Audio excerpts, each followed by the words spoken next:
ભાઈ ગોંડલમાં તમે હજી સુધી આ ડ્રાયફ્રૂટ લચ્છી નો પીધી હોય ને તો તમને બહુ મોટો પછતાવો થવાનો છે.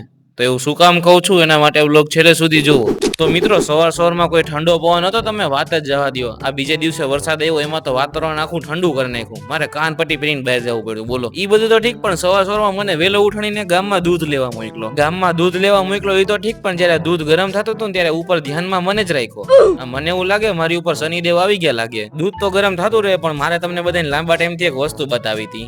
આ જો મારો જુડવા કેમ પણ સેમ ટુ સેમ માર જેવો જ લાગે ને. કેમ આમાં એક જણો વિડીયો શૂટ કરે અને એક જણો વિડીયો એડિટ કરે એટલે કામ થઈ જાય. આ ઓલું કે ને દો ભાઈ દોનો તબાહી.